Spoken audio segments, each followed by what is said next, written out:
At this time, I would like to invite our board member, Elizabeth Scott, to introduce Avril Benoît, former Chief Executive Officer of Doctors Without Borders, Médecins Sans Frontières, and to present her with the FPA medal.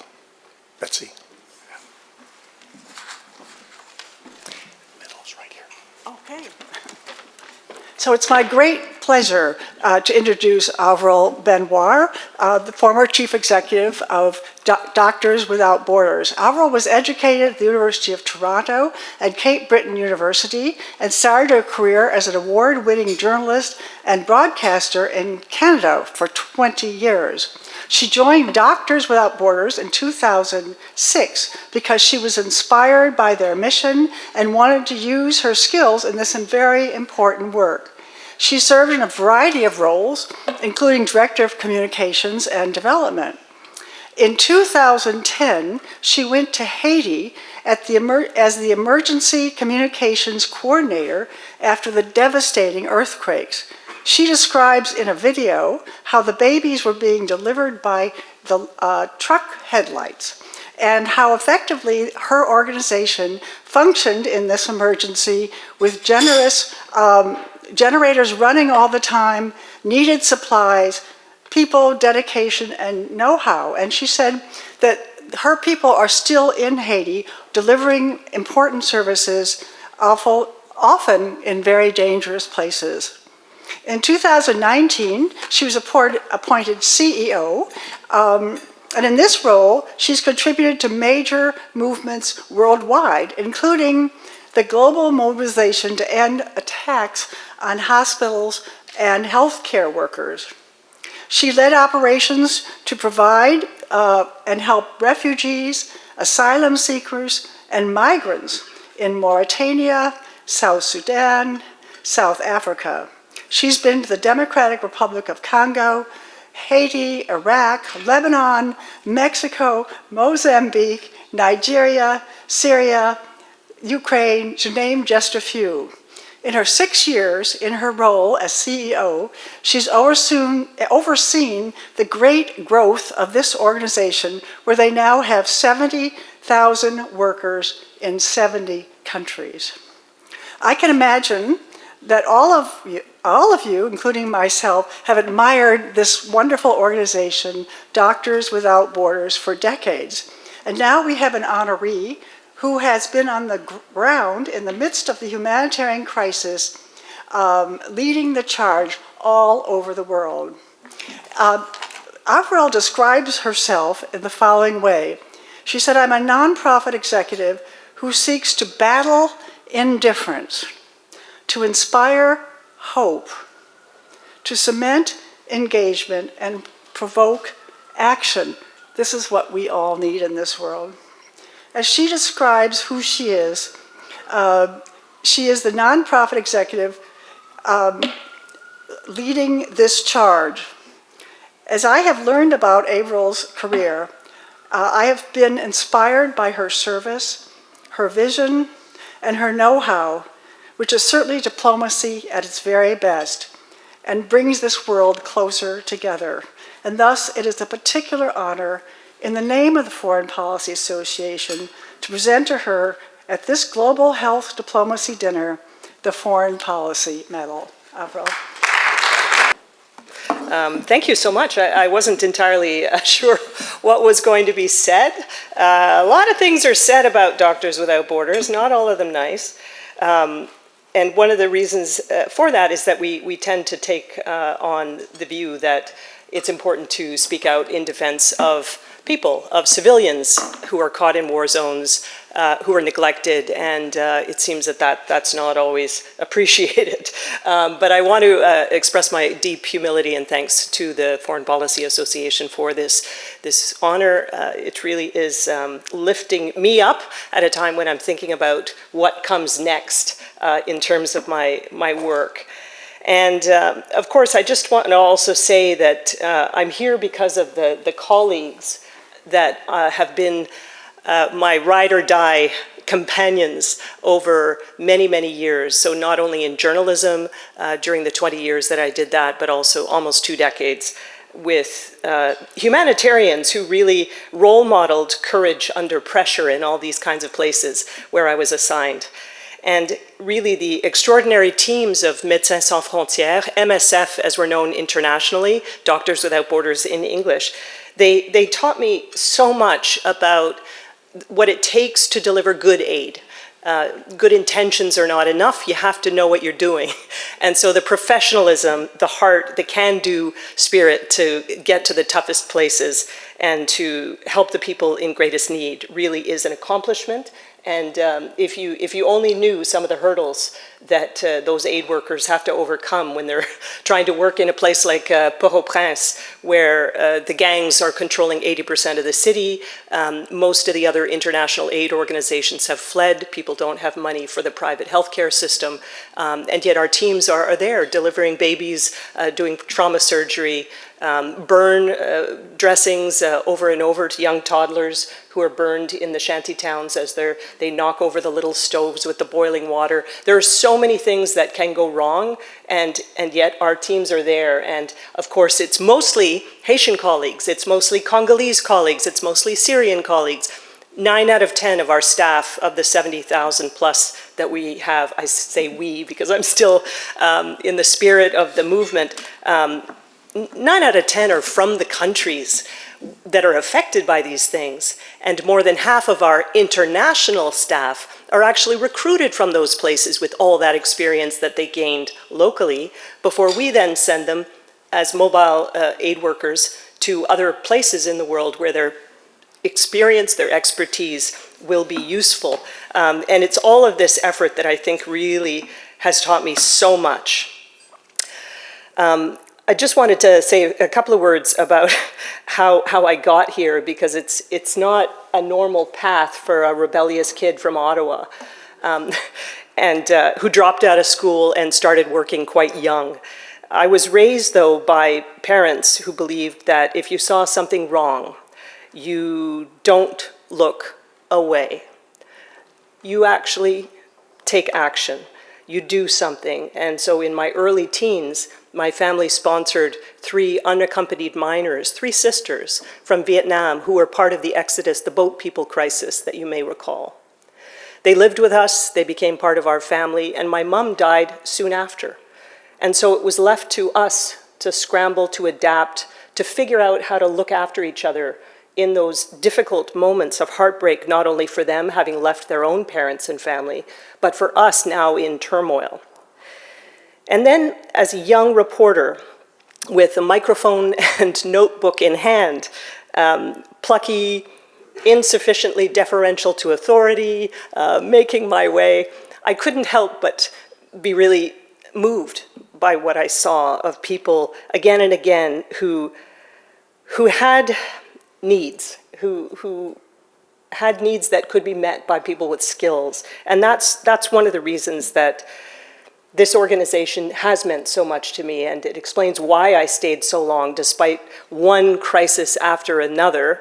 The stamina it takes. You know, you often say when you start a big job, it's a marathon, pace yourself, don't burn yourself out too early. Well, it was just relentless over and over and over again. And it's one of the reasons that I'm so heartened that my successor, Tarana Hassan, most recently from Human Rights Watch, who had a long career at Amnesty International, focused on humanitarian zones. She is my successor, and I'm so pleased and glad that she has the fresh legs to continue this race that is more than just a marathon. It's like an endless sprint. One thing that I'll just mention about the questions that I get now that I've wrapped up is what gives you hope? And it's such a difficult one, isn't it, in this time of so many things, it seems, becoming worse. And after 20 years as a journalist, where I learned to ask questions but listen for the story, the 20 years of humanitarian action taught me to listen for guidance, not just for the story. And of course, in my heart, I carry many, many stories of the people that I met, the people I worked with, such as Not too long ago, a couple of years ago, I was in Darfur, beginning of the war. I met a young doctor named Khadija of mixed heritage, half Masalit. And she was in El Janina with her family when the RSF essentially ethnically cleansed the entire town of the Masalit and other black identifying groups in their purge as part of this horrific war there that has displaced so many people. And she fled to Chad, ended up in the large refugee camps there, where at that time there were 800,000 refugees. She got her family safely situated, and then she went back to Darfur to help Doctors Without Borders reopen a ransacked and looted hospital. This young woman, you know, we shared a room together. We were mattresses on the floor. There was nothing set up for us. It was fantastic, I must say, truly, to see somebody like that, so smart, so worldly, so well-educated, and so dedicated to continue staying in Darfur with her people and moving with the populations as they manage to survive in that zone that is now, of course, so completely devastated. So the things I've learned in all these years, first, listen before you act. The people in these crisis zones always have the better understanding of what needs to be done. Secondly, principles are only real when they cost you something. And throughout my MSF tenure, we had to take some very strong positions. One of them was about the attacks on hospitals at a time when 4 out of the 5 permanent members of the UN Security Council were guilty of attacking hospitals. Of course, it continues today in many parts of the world, but especially in Gaza. Third, it's to focus on the neglected. The spotlight rarely shines where the needs are greatest. There can be natural disasters, they will be on the news. You will see the people in the city, you will see the people who are accessible to the journalists. We need to center humanitarian aid where the needs are greatest, where the people are hardest to reach, least politically convenient, and most easily forgotten. So in the weeks of reflecting since this long sprint, 19 years with Doctors Without Borders, when I think of all that I've learned about the courage of the people whose work truly inspired me, is that it's so important to build teams that trust each other. Trust is the most important thing that we fear losing. Trust in reality, in facts, in medical facts, in scientific truth, but also in the realities of what's happening on the ground. Misinformation is not a new phenomenon, but we are under relentless attack, and the effects of this will be deadly. So the Foreign Policy Association is working so hard to illuminate what's happening in the world. It's a cause that I share.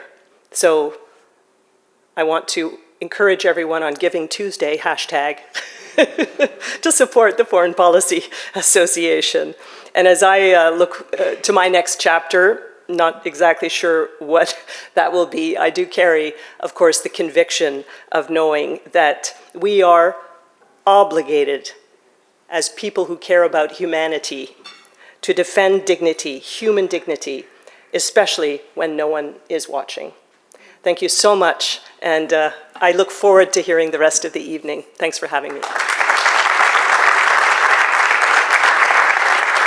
Please join me in welcoming FPA Fellow Steve Brozak, founder and CEO of WBB Securities, as he comes forward to present the Foreign Policy Association Medal to Dr. Robert Hariri, chairperson, founder, and CEO of Cellularity, Inc.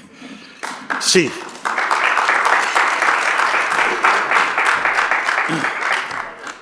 I have been working on biotech for about 40 years now. And I can remember leaving the Marine Corps, and the first firm I worked for, they said, we need someone here that can understand something called chiral chemistry. For all of you that don't know, chiral chemistry is nothing more than just understanding how molecules are put together. And what happens is there's what they call a left isomer and a right isomer. The reason I knew that was specifically because I was coaching my ex-wife then through medical school, and she was having a tough time figuring it out. So I made up these 3x5 cards, and she still couldn't figure it out. I said, just remember the left isomer and the right isomer. Fast forward to a deal, the first IPO we ever did was a company called Celgene Corporation. I don't know if you remember it, but it was bought not that long ago by BMS, and they were asking us to sell stock in this IPO. And in the IPO, the branch head trader said, does anyone know what chiral chemistry is? Having just started, I said, yeah, the left isomer and the right isomer. And he said, great, we've got an expert. And I was going, yeah, this is Wall Street. Knowing one thing more than everyone else makes you the expert, okay? So Celgene was a public company, and it pretty much languished to the point where they were selling the furniture literally to keep the bills getting paid. But they took on a product that nobody else wanted called thalidomide. Now, you've all heard of that product. Nobody knew what it was good for. Nobody knew how it worked. But serendipity hit. They took the product, and it helped literally save the lives of tens of thousands of patients who were suffering from multiple myeloma. It's a cancer of the blood. And it worked, but they didn't know why. The person I'm going to introduce, Dr. Bob Harari, was running a company, but he was a scientific researcher at the same time. And Celgene approached him, and he said, you know, I know why this happens. And it has to deal with stem cells and how they work. And they were absolutely shocked. He came out and gave them the reason, the explanation. And he said, you know, I have control over all of this intellectual property. And they were taken aback. He said, what do you want for it? And he said, nothing. I can't work with it, but you should have it. And at that point, it was a situation where they said, we have to have this person. Because it was more than just about making money. It was about answering questions and finding out a vision for the future. And they brought him on. And it's my pleasure to say that he's one of the visionaries in the regenerative and stem cell field. And I believe this is a critical time for that field right now. And Dr. Bob Harari is absolutely the right person for showcasing that opportunity. Bob?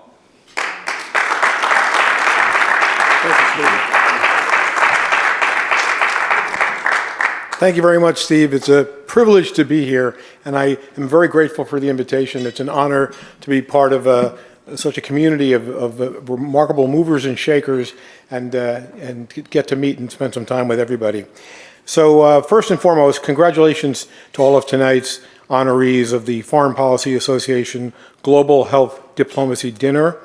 We're here celebrating extraordinary accomplishments and contributions to healthcare with a specific interest in how this impacts the global community. Now, nearly 80 years ago, General George Marshall showed the world that when America leads with vision, we don't just rebuild, we reinvent what's possible. Today, after a global pandemic that strained every part of our healthcare system, we face another defining moment. But this time, the mission is not to rebuild nations, it's to rebuild health. We all know that the burden of healthcare in society is one of the great challenges that we, to be quite candid with you as a neurosurgeon, I can tell you, we haven't done the best job at improving not only the lifespan, but the health span of our communities. But right now, we stand at the edge of a breakthrough and transformative invention that may in fact eclipse some of the great accomplishments in medicine, even antibiotics. Regenerative and cellular medicine, many of the advances pioneered by people in this room or your colleagues, have the power to restore function, reverse disease, and extend not just lifespan, but improve the quality of life as we age. Enhance longevity, which I'm sure you all if you pick up a periodical or a newspaper or a magazine, longevity appears to be in every new issue. It's not just a dream, it's actually arriving and present with us today. Around the world, nations like China, Japan, South Korea, the Gulf states are racing forward, investing aggressively in this science. And we ask, why is it? Is it a vanity project to live longer? No, it's not. It is a way of preserving the most productive members of society well into their advanced years.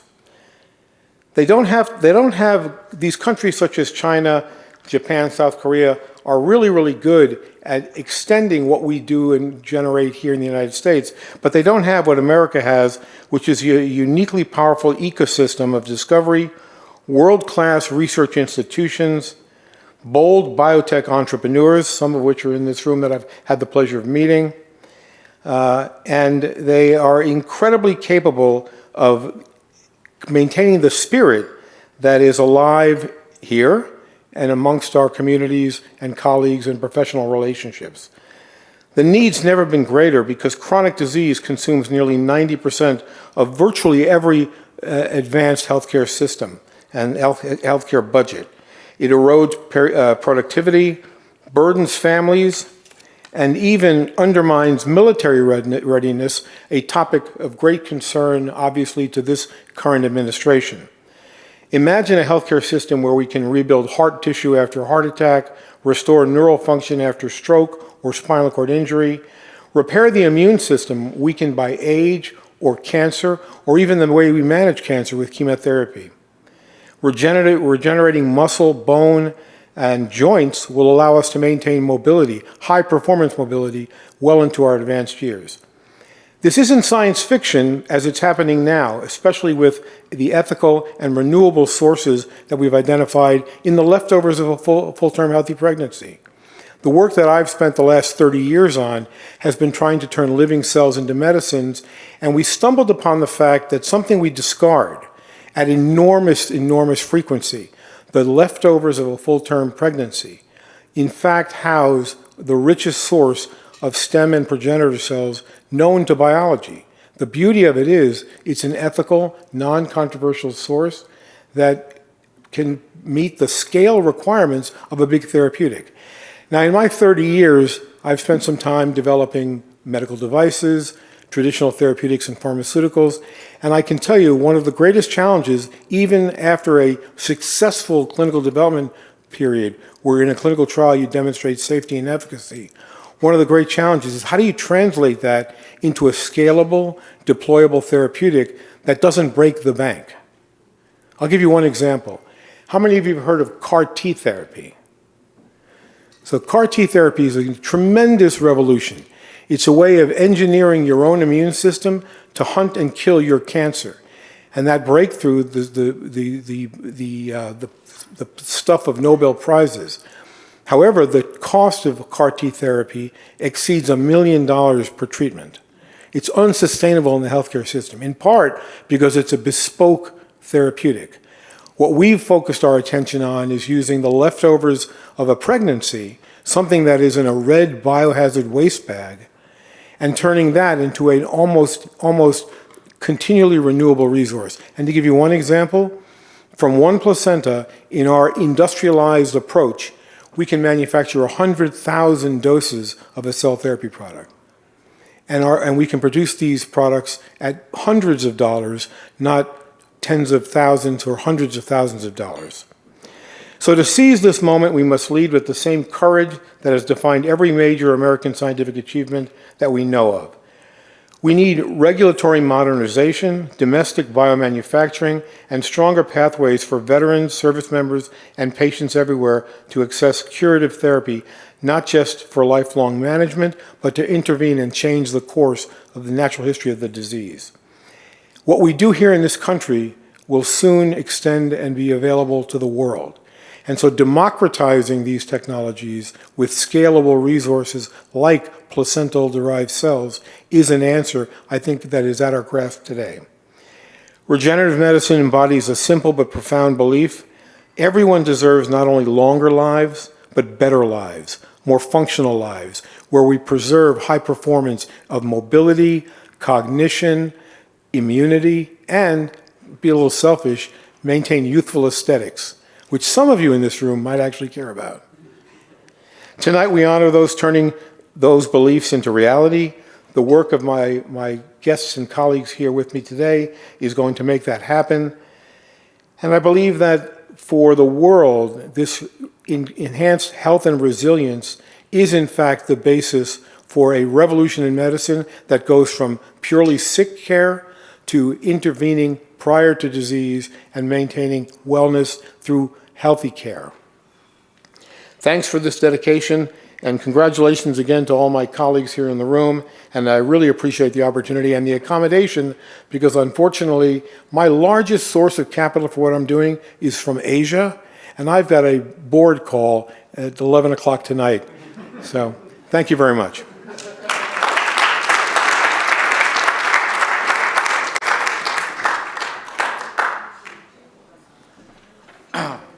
Thank you, Bob, and good luck with all the important work you're doing for all of us.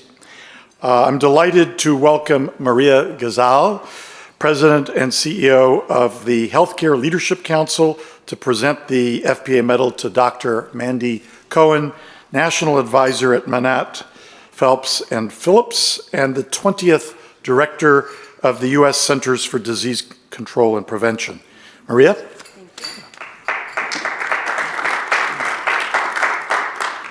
Thank you very much. Well, good evening, everyone. It is really an honor to have my organization, the Healthcare Leadership Council, a number of my colleagues are here, to be part of this prestigious event.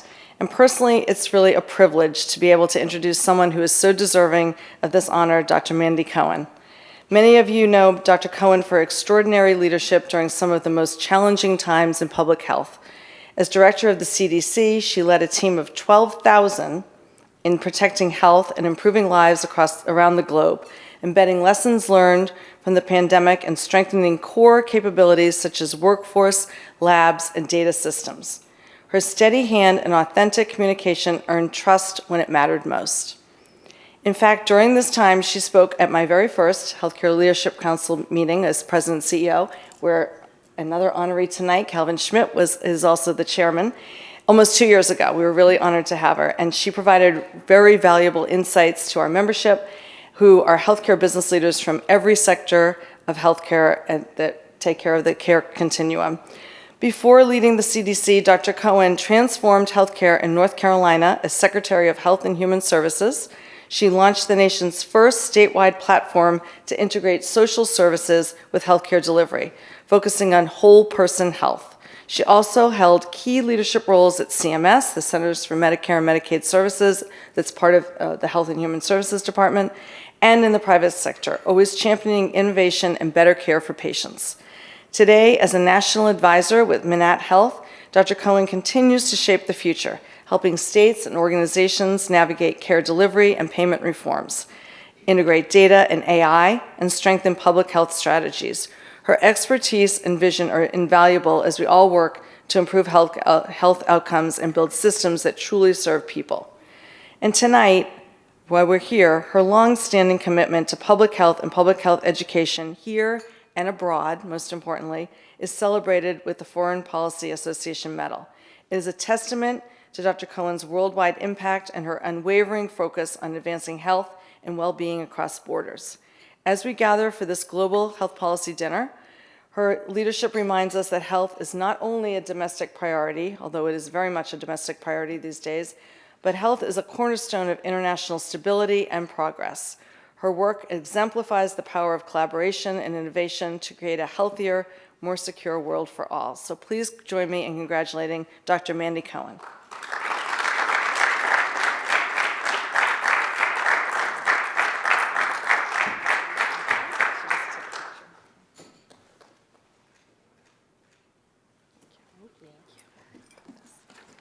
Well, thank you, Maria, for the very kind introduction, and thank you, Noel and FPA, for continuing to delve more into global health, particularly at this moment. I had the privilege of leading CDC, which you heard about the thousands of employees. We had 60 offices around the world in different countries. And the work that CDC was doing internationally often isn't known. It's not very flashy. It's a lot of training. So we don't build things, we don't buy things, we teach things. We teach folks how to do epidemiology, how to detect disease, and then how to respond really quickly. We teach them how to work in laboratories and to use some of the flashy buildings that maybe some other countries are investing in. But it's the expertise that comes from the CDC that is, I think, an enormously powerful diplomatic tool. Let me give you a short story from September of 2024. It's always on a Friday afternoon, right, when you get the call, right? And as CDC director, unfortunately, you get a lot of calls about things happening all over the world that you wish you didn't know. On this particular Friday, we got a call from folks in Rwanda, folks we had trained to detect disease. There were 2 cases of what's called Marburg, which is in the family of Ebola. It's not good. Kills about 50% of the people who get it. But Marburg, it comes from often from the environment, and it's mostly in rural areas. So, you know, I get those calls a lot. Okay, we have some Marburg, we're going to deal with it. But this was different. It was a number of cases. Not only was it in Rwanda, but it was in the capital city, Kigali, in their flagship hospital. Yeah, exactly. Ooh, that is very scary. This is a city of 2 million people, and already in a healthcare environment. That means that they had been transported. Your brain starts going of like all the people who've been exposed. But we were lucky on that day. For those of you who know about our diplomatic relationship with Rwanda, I'd call it chilly. But scientific diplomacy, that training, was the reason on that Friday I got that call when they said, we need help. And that is not something that is easy to do in those circumstances, because they knew saying, we have a problem here, was going to potentially result in closed borders, pull out of and we did pull out United States citizens from the capital city. And so it was a big deal for them to raise their hand and say that. But again, it was not just because we had been there and were giving aid, but it was the relationships that allowed them to pick up the phone. And within 24 hours, we had folks who knew and had relationships with folks in Rwanda from the CDC on a plane and over there. Within 36 hours, they had the only experimental vaccines for Marburg that exist in the world. We had them, and we were able to give them.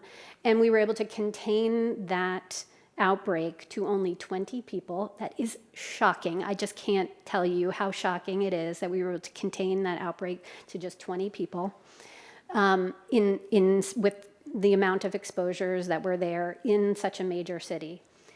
And we were able to prevent it from going anywhere else, right? Meaning back home here to New York, because guess where we have direct flights from Kigali to JFK, right? So those are the moments when you're like, okay, all of that scientific diplomacy, that soft power, allowed us to have that call at Friday at 5 o'clock when I was about to get on a plane to go home, to make sure that we could deploy those resources, protect folks, of course, there, but to protect us here at home. And I am very concerned about what I see happening right now in terms of our investment in global health, and in general, in understanding the importance of scientific diplomacy, of that soft power. So I'm glad the Foreign Policy Association is leaning in here. I think it's really important. And I think we need to understand that not only are we losing connections of course, from USAID, where they were able to buy and purchase things, which is what they did, which is very powerful, but we're losing the relationships, that scientific expertise. And I'm very concerned about that. I hope it's not going to be a problem this Friday, But trust me, one Friday, someone's not going to get a call, and it's going to be, or they're going to get a call too late, and it's going to be a call from someone here in New York saying someone just stepped off the plane, right? That can't happen. It shouldn't happen. It doesn't need to happen. We have the resources and the expertise to do this differently for quite a little amount of investment. So I hope we're able to reverse course. I hope FPA can be part of that, that voice to say how important that kind of diplomacy is in the future, and I hope to work with you on that. So thank you, Noel.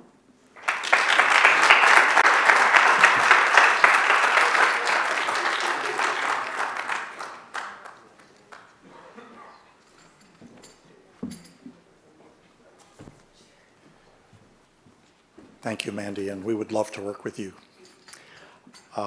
Unfortunately, our next introducer, if the word exists, Doug Paul, former vice chairman of Credit Suisse, actually was vice chairman for 50 years, took ill just as he arrived here. So I'm going to step into the fray and deliver his remarks. Good evening, ladies and gentlemen. It is my great pleasure to present the Foreign Policy Association Medal to Marc de Garidel. Marc embodies the spirit of global engagement and innovation. As Chief Executive Officer of Abivax, Marc leads a biotechnology company at the forefront of developing groundbreaking treatments for chronic inflammatory diseases, steering its work across Paris, Waltham, and the French Mediterranean Research Corridor. His career reflects a remarkable pattern of building, scaling, and guiding companies whose scientific advances have a meaningful impact on human health. Marc's leadership journey spans continents and decades, from early roles at Eli Lilly in Europe and the United States to senior positions at Amgen, overseeing operations across Europe, the Middle East, Asia, and Latin America. He has continually demonstrated a capacity to grow organizations while advancing bold scientific missions. As CEO, he has led multiple biotechnology companies through transformative successes, including landmark transactions with Novo Nordisk and AstraZeneca, each a testament not only to strategic insight, but to an unwavering commitment to improving lives through biomedical innovation. Please join me in congratulating Marc de Garidel.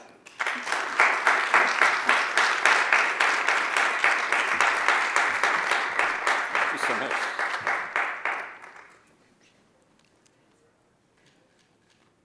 Thank you. Thank you.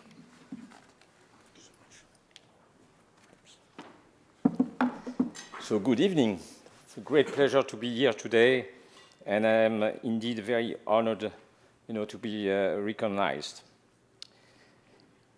So I really feel first humbled in the context of much more prestigious names who received this award in the past.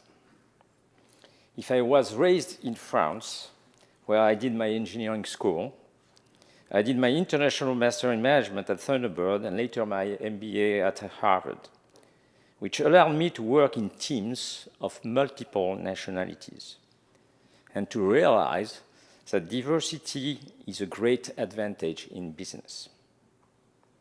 On the flip side, when I was in my 20s, I also gathered what international conflicts meant when I nearly died doing a trekking in the Kashmir region when we were caught in a crossfire between Pakistanis and Indian troops as we were climbing in the Himalayas. And by the way, in that trip, I was lucky enough to meet a fantastic guy, Sherpa Tenzing, who was, with Sir Hillary, the first climber to Everest. At the time of rising tensions between key countries, where sheer power seems to be the only way to get things done, your mission here at FPA is even more vital. The world is also getting more and more complex with the arrival of AI, but nothing is worth more than a good dialogue between people of different countries, races, or origin to find a proper balance so that peace, prosperity, and health prevail. So in that regard, I've been very lucky to dedicate my life to try to develop important drugs for patients who need them. They were in cancer, cardiovascular, neuroendocrine, and now more recently in inflammatory bowel disease. They were either first in class or best in class, establishing new standards of treatment for patients. A good drug is valuable for everyone and has no frontier. At Abivax, that I lead, our largest phase 3 ulcerative colitis program included 36 countries and 1,300 patients for the next potential standard of care, as we reported excellent phase 3 results in late July. That study cost $300 million. And overall, as a CEO in the last 2 years, I had to raise $1.7 billion just so that I can continue operate and launch the drug in the US at the end of 2027. Our recognition from the medical community has been enormous, as we were the highlight of the recent Berlin Global IBD Congress, and we have received multiple awards since. I want, in particular, to thank the US, where I have had the luck to spend nearly half of my career, and where our 3 kids were born. The US plays an immense role of innovation in the biotech field, and I've benefited from this invaluable experience as I worked 15 years for Amgen. In closing, I'm very grateful for this FPA award, and I will continue to support efforts that promote peace, prosperity, and health. Thank you very much.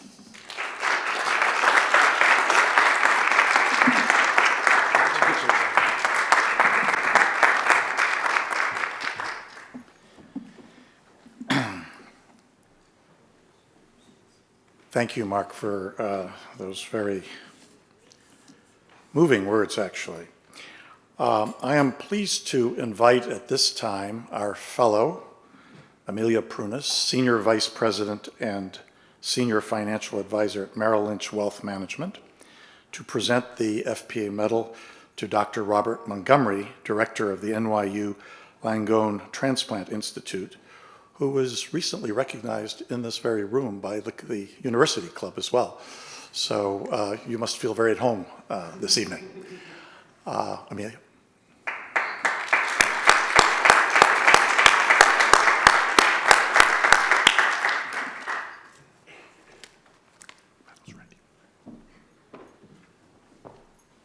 Thank you, Noel. It's my honor to introduce tonight's award recipient, Dr. Robert Montgomery, a visionary surgeon, a pioneering scientist, and one of the most influential leaders in global transplant medicine. Dr. Montgomery is a professor of surgery and chairs the Department of Surgery at NYU Langone Health. He has been a director of the NYU Langone Transplant Institute since 2016, where his work has redefined what is possible for patients awaiting life-saving organ surgeries. Over the course of his career, he was a part of a team that developed the laparoscopic kidney procurement technique that is now a global standard. In 2009, he led and designed the domino kidney transplant, or kidney swap. This enables donors who are incompatible with their intended recipient to still give a kidney by exchanging donors among multiple patients. These innovations have given hope to thousands of people who once had no options. Most recently at NYU, he led the development of heart and lung transplant programs and pediatric kidney, heart, lung, and liver programs. In 2024, Dr. Montgomery led a team performing the first combined medical heart pump and pig kidney transplant surgery. It was a landmark and groundbreaking work in xenotransplantation. A heart transplant recipient himself, he brings an extraordinary empathy for the patients he serves and a deep commitment to expanding access to transplantation worldwide. Dr. Montgomery received a medical degree from the University of Rochester School of Medicine, and as a Fulbright scholar, he completed a doctorate in molecular immunology from Balliol College at the University of Oxford. A native of Buffalo, New York, Dr. Watson has 4 children, and he is married to mezzo-soprano opera singer Denise Graves. His favorite opera is Carmen. Please join me in congratulating Dr. Montgomery as we celebrate his many contributions and the recipient of this well-deserved honor from the Foreign Policy Association.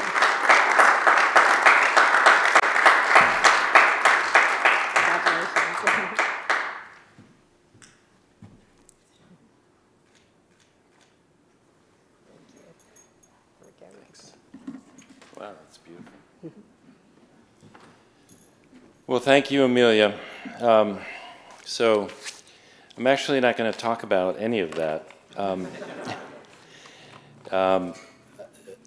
Something that I have a tremendous amount of passion for that's kind of little known is the work that I've done in Ukraine. In February of 2022, I sat in my living room, as many of you, watching in disbelief the events unfolding north of Kyiv as the Russian army attempted to swiftly decapitate a sovereign nation of Ukraine. I remember feeling an immediate moral imperative to respond, and not just with support or rhetoric, but rather I felt I needed to become directly involved. In my lifetime, there were few other examples where the difference between wrong and right was so clearly manifest as it seemed to be at that moment. I knew that I must act or forever regret my inaction. In the words of Horace Mann, be ashamed to die until you have won some victory for humanity.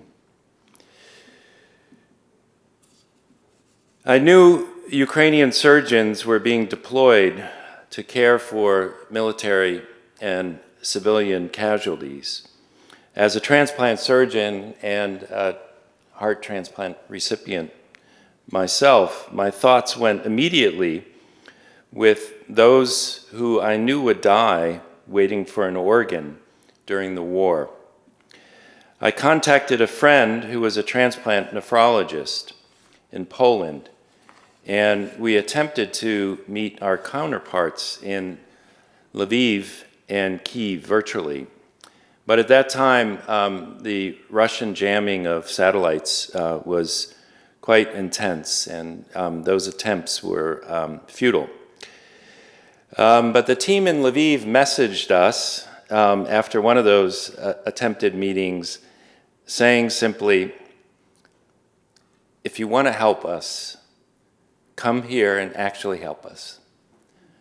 But don't tell anyone.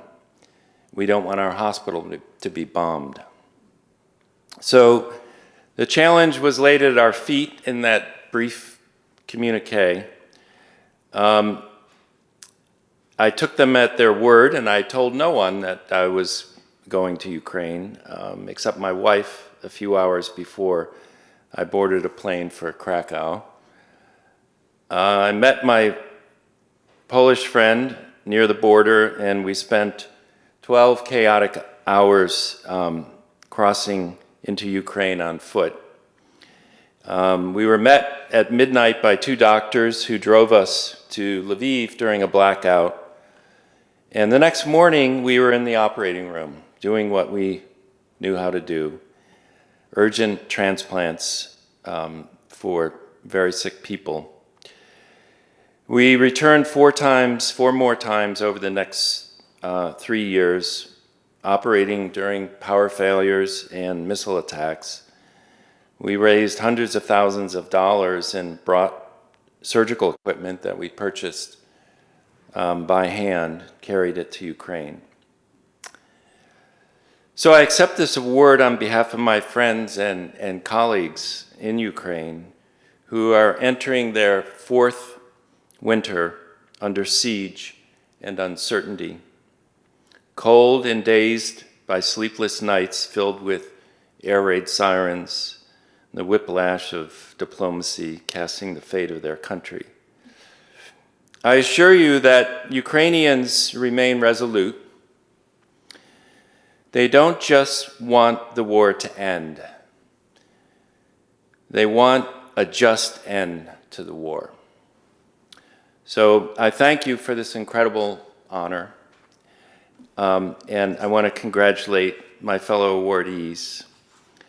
And thank you to President Lateef and the distinguished members of this organization. And have a wonderful night. Thank you.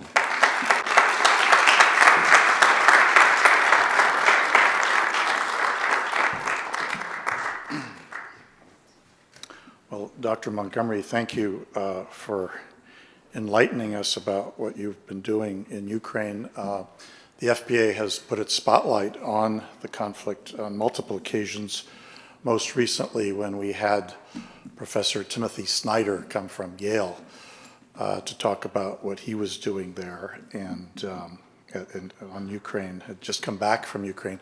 Actually, they wouldn't let him into this clubhouse because he was wearing boots, and he had deliberately worn those boots because they were the boots he wore when he was in Ukraine.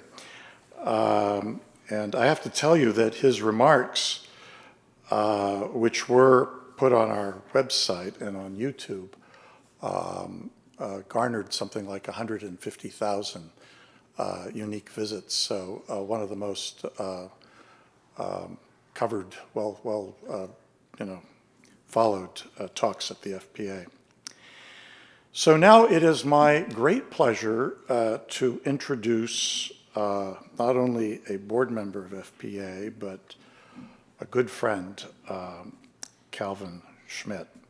It says a lot about Calvin that his wife, Krista, is here, as is his mother-in-law, Jackie Mars, who, when the first time his name came up, she referred to him as her beloved son-in-law. That doesn't get said with too much frequency. So I am honored to present the FPA medal to Calvin, who is the Senior Vice President and Worldwide Leader of Government Affairs and Policy at Johnson & Johnson. In this capacity, Calvin has worked to leverage the company's global reach to meet the evolving needs of health systems, patients, and consumers, grounded in his belief that affordable, high-quality health care is the defining public policy challenge of our time. Indeed, Calvin's commitment to public service extends beyond his work at Johnson & Johnson.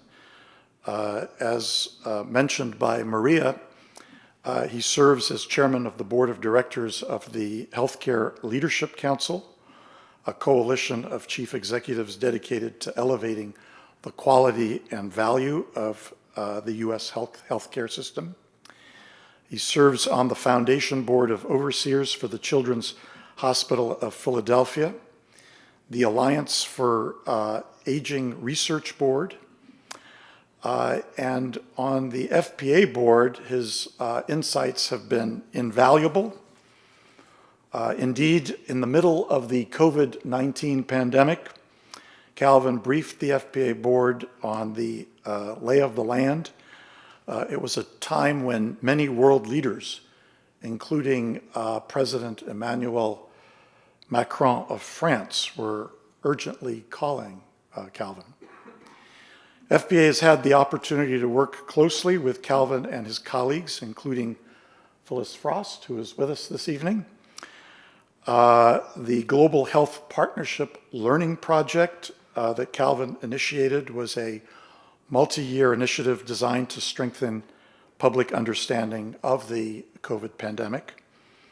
This collaboration underscored the urgent need for coordinated action among governments, international organizations, the private sector, and civil society to improve global preparedness. I can personally attest that Calvin is empathetic and caring, just from personal conversations we've had, particularly during a very tough time during the pandemic when I lost my sister, a younger sister, to COVID because she was undergoing cancer treatment.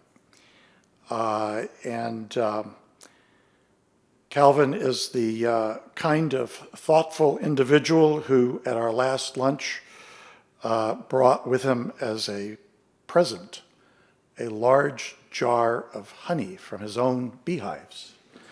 Rather unique thing to happen. Well, you know, don't get a large jar of honey with any frequency. I think it was the first jar of honey that I have ever received, and we enjoyed it very much. So for his outstanding contributions to global health policy, his exemplary leadership, and his dedication to the public good, it gives me great pleasure to induct Calvin Schmidt into the pantheon of recipients of the Foreign Policy Association Medal. Calvin?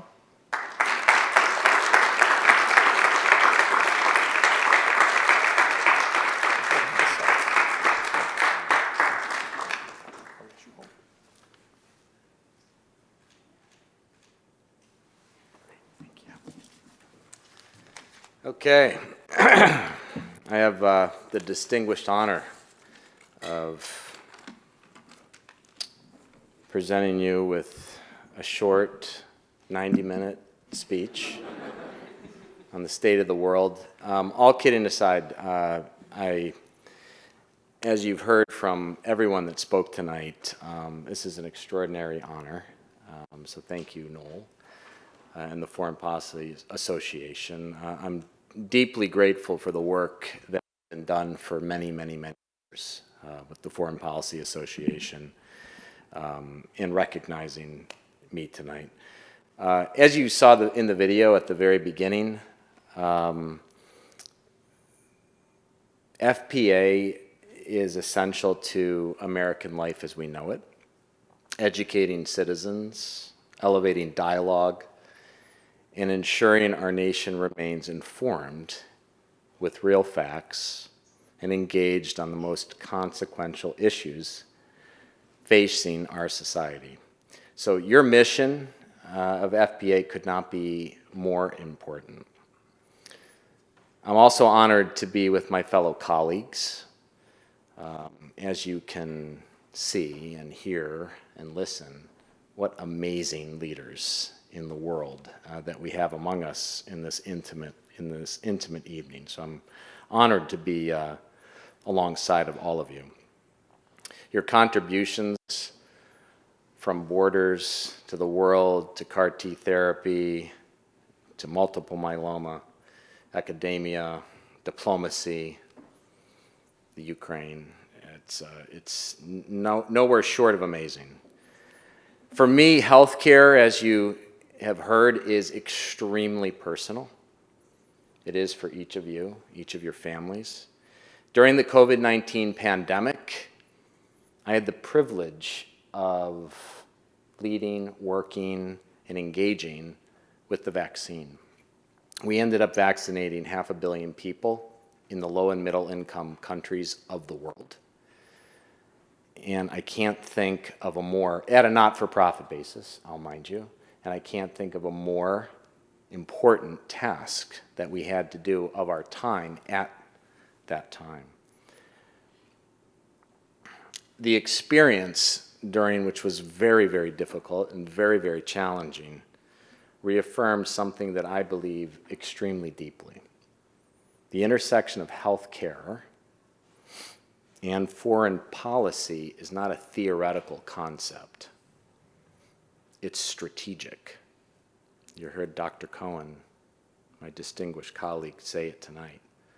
It's essential. It's central to the security and well-being of nations. When a country is healthy, it's stable. When it's stable, the country can actually prosper. And when it prospers, it contributes to a more peaceful and interconnected world. So strengthening global health is not only the right thing to do morally, it's the smart thing to do geopolitically. So tonight's honor is not a recognition of past work. It's a reminder for all of us on the responsibility we share to build systems, to build partnerships, policies that make health and opportunity accessible for all people in all places. So let me close with a quote from Henry Kissinger, who's one of my favorite secretaries of state. You saw him as a very, very big supporter in his time of the Foreign Policy Association. So the task of a leader, which is all of you and all of our colleagues, is to get his people from where they are to where they have not been. And it's a tough time right now, and we need to get everyone to a place where we haven't been before. So as we look ahead, I'll accept this honor, assuming we can continue to lead together towards a world that's healthier, more secure, and more hopeful than the one in which we sit here today. So thank you very much, and I hope you have a wonderful evening. Back to you, Noel.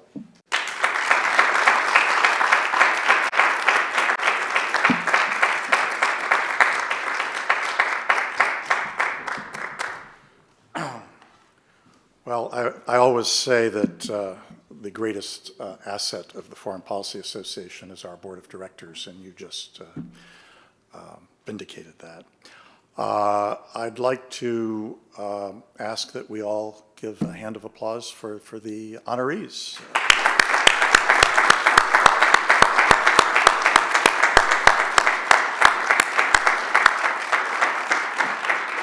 And I hope you'll join us a year from now when we have our next Global Health Diplomacy Dinner.